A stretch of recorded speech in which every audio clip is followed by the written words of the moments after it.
the Student Activity Center's room 223 is 1117. We're coming to you live here today celebrating the 25th year anniversary of Student Affairs. Now joining us on the hotline, he covers the Eagles for the Philadelphia Inquirer, and that is our good friend to try to explain all this Tebow mania stuff, and that is Zach Berman. Zach, it's Chase and Zach Gelb here in Philadelphia. Thanks for a few minutes. How are you, my friend? No problem. Glad to be on your show. Well, we appreciate you coming on, and thanks so much today. So, Tim Tebow's been out of the NFL for a year. His last opportunity was with the New England Patriots, and he didn't make that roster as they brought him into camp.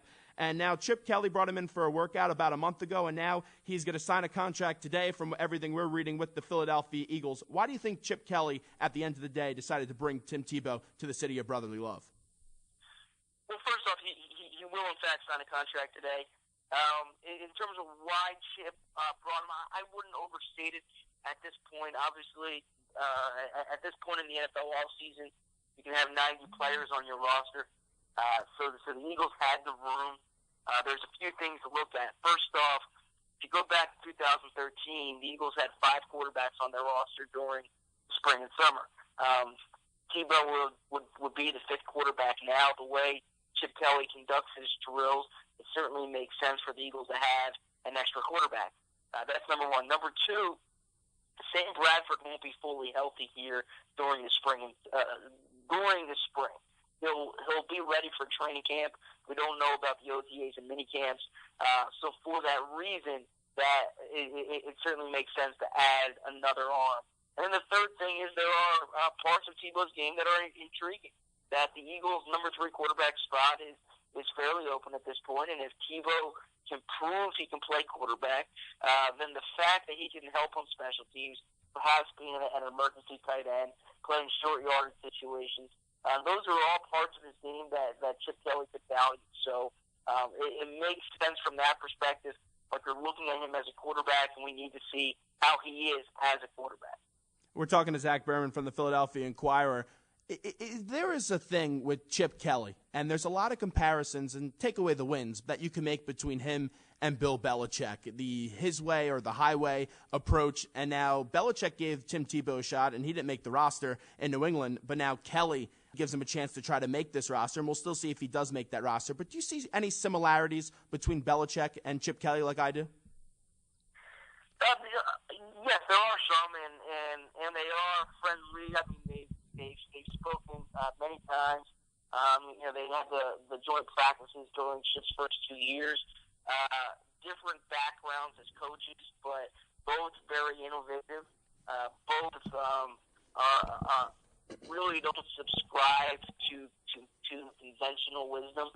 But obviously, Bill Belichick's far more accomplished as an NFL coach than Chip Kelly is. I wouldn't look at this move as comparable, other than the fact that Chip Kelly seems to have the same regard for public reaction as Bill Belichick does.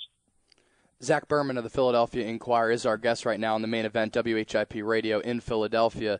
Zach, it's Chase. Thanks for hopping on the show. It's good to talk to you. The Colts are proposing that 3-point conversion play after touchdowns. Do you think this at all has any factor of Tim Tebow signing with the Philadelphia Eagles? Because we know Chip Kelly does like to think ahead and be innovative. Sure, Chase. The 2-point conversion moving to the 1-yard line, that's what we voted on in May in the next owners meeting. And that's the situation where Tebow potentially helps him if Tebow does in fact make the roster. Now there are a few obstacles for that. He needs to make the roster. B, he would need to be active on game days.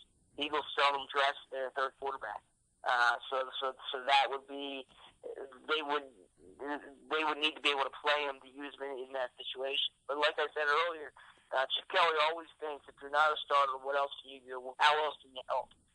So in addition to playing quarterback, if he can be a punt protector, if he can help on special teams, if he can help in short yardage situations, those are always things Chip Kelly considers. And Zach, we haven't had you on during what is probably the craziest offseason in the history of the Eagles franchise. Just a macro question for you. What do you think of all these moves that Chip Kelly is pulling off? I think it remains to be seen. He's taken on quite a bit of risk. There are still holes on the roster. I need to see what happens in the draft. I guess next week now. But when I look at it, I look at obviously quarterback situation, Nick Foles, trading him, getting Sam Bradford back. Not surprised that they moved Foles. Surprised that they brought back Bradford. Surprised by the price they paid. Thought in order to get Bradford, you would pay a discount. Instead, they paid a premium price, giving up that second-round pick. If Bradford is healthy, I do think he will be somewhat of an upgrade over Foles. You look at trading LaShawn McCoy. Not surprised that something happened with McCoy. I thought they were going to renegotiate because I didn't think they could find value in the trade market. I think the compensation they received is outstanding. Getting Kiko Alonso. I think signing DeMarco Murray, that was partly the byproduct of not signing Jeremy Maclin. They thought they could bring Jeremy Maclin back. When they didn't sign Maclin, they had money to spend.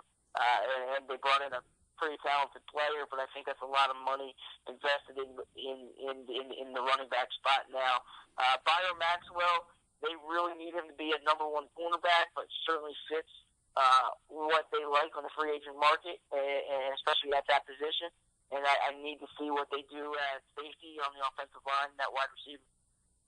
Zach Berman joins us from the Philadelphia Inquirer, WHIP Radio in Philadelphia.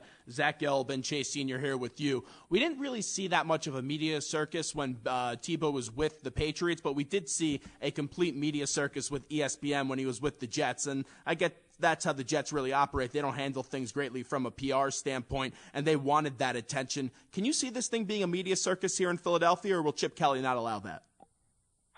Well, frankly, when you talk about media circus, I think there would have been a lot of media attention on the Eagles even without Tebow on the roster, and with him there will be more attention. But I think the Eagles are pretty adept at handling it. I mean, this is an organization that signed Michael Vick. This is an organization that kept Riley Cooper. I don't think that is